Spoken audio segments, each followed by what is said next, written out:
saya percaya, bahkan yakin oleh tesisnya Pak Yai Iman sudah akurat, valid, bahkan lengkap. Walaupun katanya 70 kiai, itu masih lebih baik satu habib. Padahal melawan satu Kiai Iman saja dunia maya sudah kewalahan. Saya itu heran, Pak Abdul Qadir Bang Alawi ini makhluk apa ya?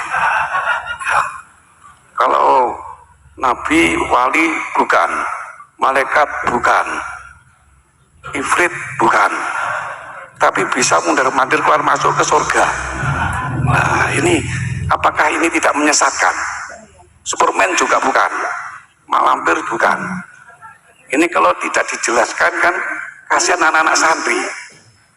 Mondok lama, kalau tidak berusaha makabib, neraka. Waduh, ya percuma kalau mondok. Nah, yang kedua, saya mohon ini langsung aja dilaporkan ke pihak yang berwajib. Kalau hanya debat usir di dunia maya tidak ada laporan, pihak yang berwajib tidak mau menindaklanjuti. Kalau sudah ditindaklanjuti itu kalau sudah ada laporan gitu ya. Apalagi sudah legal, pasukannya PWI juga banyak, sudah kompak. Mohon cepat dilaporkan pada pihak yang berwajib. Sekian, terima kasih. Wassalamualaikum warahmatullahi wabarakatuh.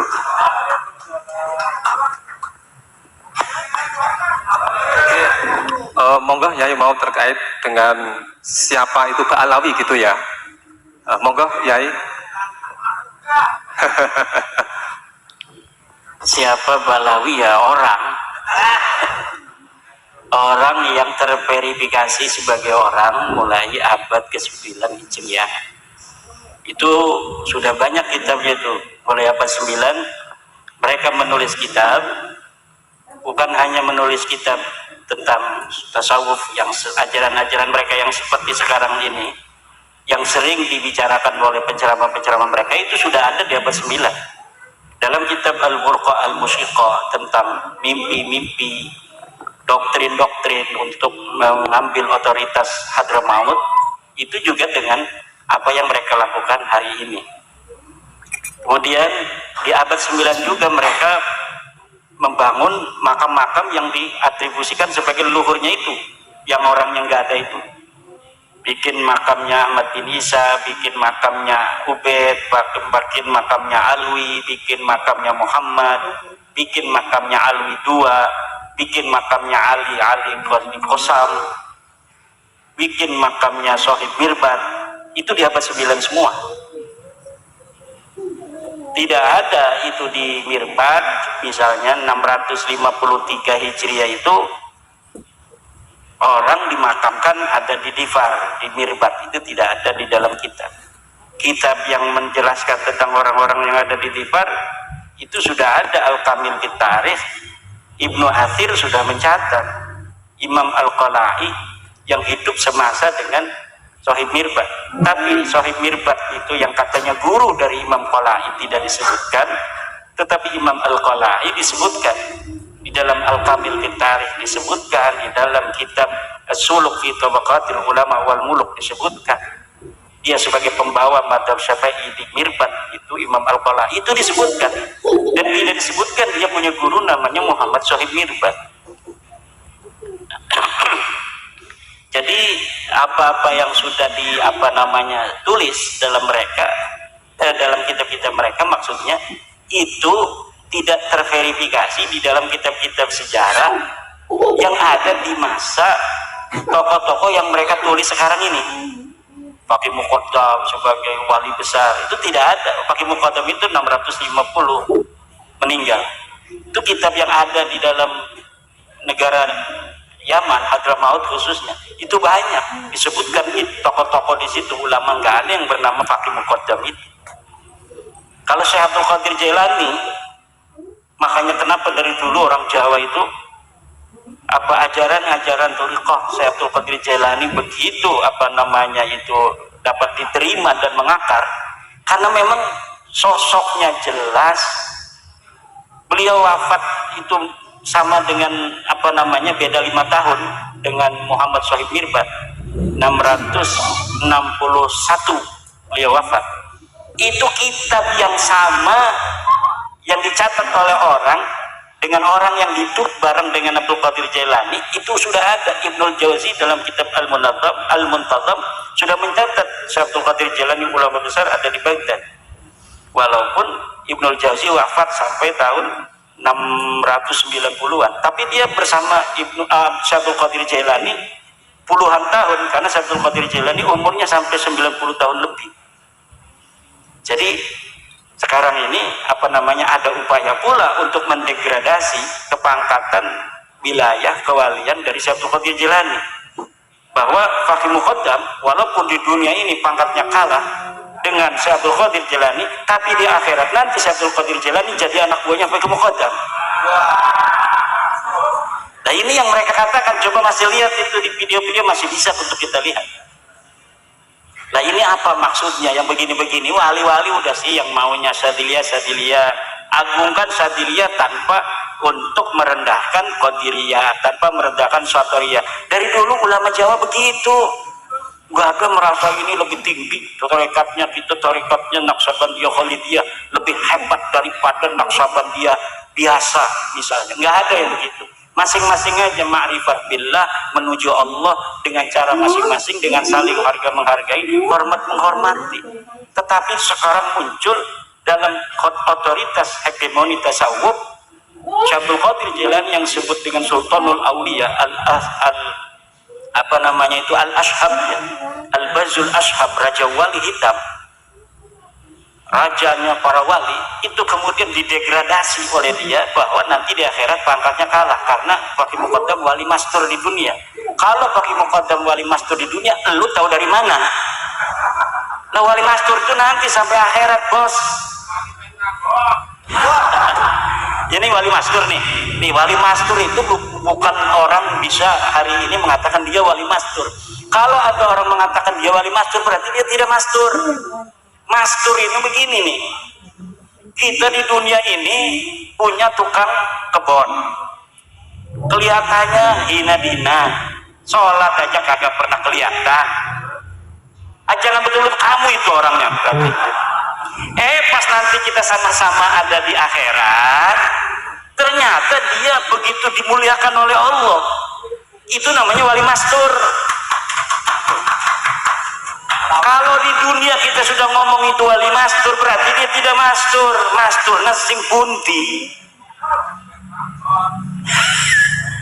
Wali mastur itu hanya ada nanti di hari kiamat, di hari akhirat. Bahwa nanti ada orang-orang yang hina-hina di dunia, dia kadang-kadang itu sholat kayak nggak kelihatan, ternyata dia sholatnya apabila tidak ada orang. Ini jangan-jangan nanti yang hadir, ya saya juga begitu aja lah. Enak aja, awas. Man tasawwafa wa lam yatafaqah faqad tazandaqa.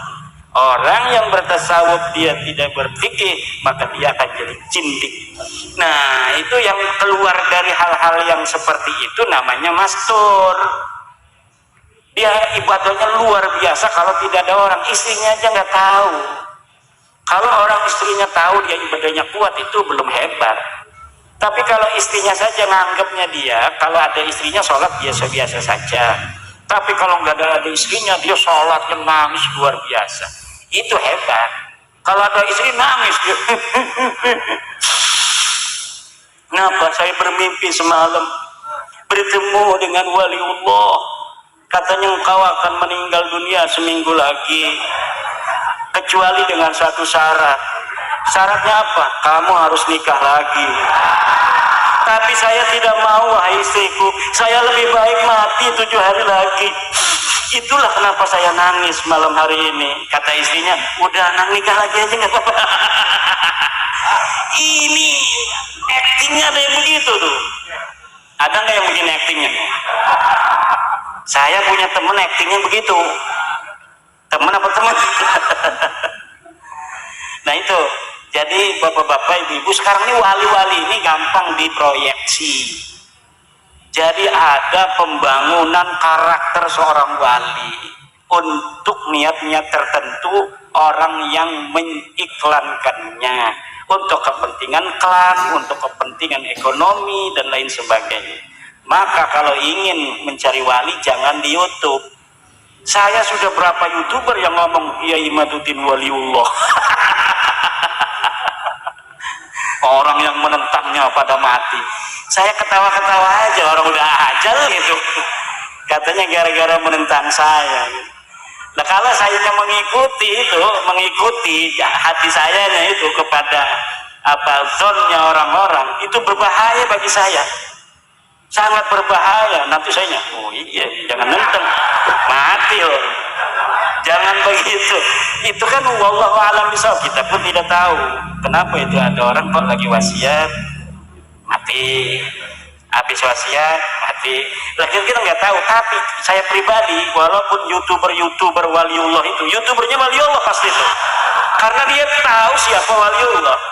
Kalau saya mengikuti, misalnya hatinya mempercayai, merespon, iya dong saya ini gimana.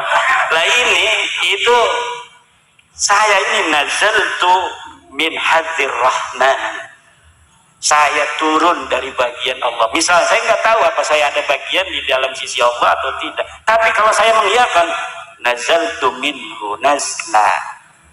Naudzubillah. Makanya kita harus hati-hati nih. Ala inna awliya Allah la khaufun alaihim wa lahum yahzanun. Ingat, kekasih-kekasih Allah, wali-walinya itu tidak punya rasa takut. Itu cirinya. Yang kedua, tidak punya rasa sedih. Takut itu tentang apa yang ada di depan. Kalau sedih tentang apa yang ada di belakang. Istrinya mati, dia masih nangis. Ya, itu jadi walinya susah. Kalau istrinya mati, sekarang besok kawin lagi, waliullah.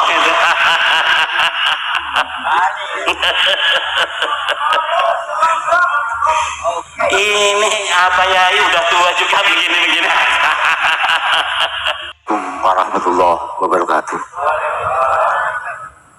Mukaddimah dari Kang Ajeng. Apunten mriki perwakilan dari PWI Madiun yang saat ini lagi pirang. Nembe dilaporke teng Polres Madiun. Karena ada satu desa, ada makom dibuat tahun 2003. Kemarin kita juga pelaku sejarah juga yang melaksanakan eksekusi itu kita datangi, sebelumnya sudah ada pemberitahuan sama kepala desanya, sudah ada tembusan, dan kepala desa juga tidak tahu makom itu makomnya siapa, tahu hanya yang penting dibangun itu berdasarkan mimpi. Nah, kemarin kita sudah komunikasi tatap muka kepada pemilik tanah Mbak Wagio bahwa itu yang membangun Pak Lupi, itu aja. Nah, dari Kalimantan. Dan makomnya itu sudah melenceng dari sejarah. Makomnya itu panjangnya 7 meter, menghadap ke barat. Kemarin itu ada tulisan, kemarin niatnya kita hanya menurunkan papan nama, itu namanya Syekh Maulana. Setelah dibuka maulinya ada 3 makom. Itu nama di misalnya ada Habib Al Idrus sama Habib Abu Bakar, kan itu dibangun tahun 2003. Nah, katanya itu orang Kalimantan datang ke desa Mudak itu katanya ada saudaranya beberapa tahun tidak pulang, kan. Tapi menurut mimpi rongsennya katanya di kaki Gunung Wilis, kan itu. Akhirnya dibangunlah di situ, kan itu. Ini yang pertama. Ini hari Rabu nanti kita PWI dipanggil ke Polres karena dilaporkan pengerusakan laporannya, kan itu. Kan itu. Yang kedua, supaya nanti PWI Madiun Yusuf Abdul kemarin sudah deklarasi Gus Abbas datang, kami mohon nanti Yai Imad Saresen di Madiun, kami mohon biar nanti lengkap PWI Madiun itu. Biar Abdul. Nah, nanti semua suriah ranting NU sekabupaten Madiun kita undang biar tahu sejarah. Karena ini PWI Madiun itu mau bilang sama Kiai Sepuh itu, kan itu. Nah, nanti biar nanti yang memberi pencerahan ke Yai Imad ingkang boten pakai kan itu. Mungkin dipun jadwalaken iki. Kula suwun mungkin dengan hormat dengan sangat mangke Yai Imat bisa sarasan di Madiun Raya. Kemarin waktu deklarasi viral itu Gus Abbas kemarin yang ngawal pasukan trail dari mulai tol sampai ke lokasi ada pasukan trail ya, yang ngawal. Nah, semangat, saking semangatnya ini ada makam palsu dibongkar, dilaporkan. Coba kita juga prihatin saat ini, karena dekat di sini nanti kalau memang makam-makam nanti sudah betul-betul terjadi, nanti dibikin kitab. Makin nanti Habib nanti bikin kitab, oh makam sini nanti di share di Yaman sana nanti seolah-olah bangsa Indonesia itu yang memerdekakan Habib Ahmad. Deteksi kita PWI Madiun seperti itu. Maka dari itu kami mohon semangat doanya, mudah-mudahan perjuangan PWI Madiun itu betul-betul nanti bisa membantu negara untuk menyampaikan bangsa Indonesia. Ini kami satu bis ini pada hari ini saya pakai kaos PWI karena saya pakai baju itu tergantung waktu dan dibutuhkan. Saya juga anggota Banser, saya juga kepala desa dari mulai 2009, 3 periode ini. Saya juga anggota kepolisian. Saya 83 sudah jadi anggota polisi. 2009 saya dibutuhkan masyarakat untuk jadi babunya masyarakat. Saya jadi kepala desa sudah 3 periode ini. Makanya badannya kurus mikirkan rakyat ini, mikirkan umat. Itu ya dari kami, nama saya Kusno, dan kita juga prihatin ini Imam Unyil itu ngelapor ke Jokowi. Nah ini itu kita prihatin karena Pak Presiden Jokowi itu betul-betul membantu masyarakat lewat undang-undang desa. Karena kita pelaku sejarah untuk menggugurkan undang-undang desa, kami dulu berjuang dari mulai tahun 2009, akhirnya disahkan 2014. Dengan adanya dana desa itu bisa untuk membiayai guru-guru TPA dan sebagainya, karena di dalam anggaran dana desa itu juga untuk kepentingan pembinaan untuk guru-guru TPA PAUD itu juga dari dana desa. Itu yang kita alami. Nah, ini kan dilaporkan, itu aja. Sampun, makasih. Sementing nuwun waktu wekdal nanti untuk untuk Yai Imat nanti bisa sarasan di Kabupaten Madiun. Ini mohon dengar. Setuju ya? Terima kasih. Assalamualaikum warahmatullahi wabarakatuh. Madiun itu memang PWI yang baru dilantik yang langsung action dan beraksi untuk masyarakat. Luar biasa, malam dilantik, makam semadiun hilang semua itu, makam palsu. Dia tidak tahu kalau ada undang-undang tidak boleh menghancurkan batu nisan. Tapi nanti jawabnya gampang itu Pak Kades. Jawabnya kan undang-undang itu yang tidak boleh itu menghancurkan batu nisan asli. Kalau ini makamnya makam palsu, Pak. Udah insya Allah Pak Hakim juga ngerti. Yo, yang viral itu ya katanya Kiai Maduddin ya. Ya udah, bebas katanya. Nanti begitu insya Allah. Saya sih berharapnya polisi kan sebelum dinaikkan kemana-mana ini harus cerdas. Oh yang begini ini polisi kan udah tahu juga. Oh banyak makam-makam palsu bahaya buat anak cucu saya kan begitu. Karena apa yang dilakukan PWI itu bukan hanya untuk PWI dan anak cucunya, tapi untuk seluruh bangsa Indonesia dan anak cucu bangsa Indonesia, termasuk anak cucu para polisi sendiri. Negara ini negara kita, tanah ini tanah kita, air ini air kita. Kita jaga sebagaimana leluhur kita mewariskan kepada kita hari ini dengan sejarahnya, dengan perjuangannya. Kita jaga sejarah mereka untuk kita wariskan kepada keturunan kita, bahwa leluhur kamu KRT Sumodiningrat untuk membela tanah ini berani mati melawan Inggris, bahwa dulu Sultan Agung untuk tanah Nusantara ini mengirim pasukan ke Jakarta mengusir Portugis. Itu yang akan kita wariskan. superioritas patriotik yang ada di dalam diri jiwa orang-orang tua kita, kita warisi hari ini dan kemudian kita wariskan kepada generasi-generasi kita di masa yang akan datang.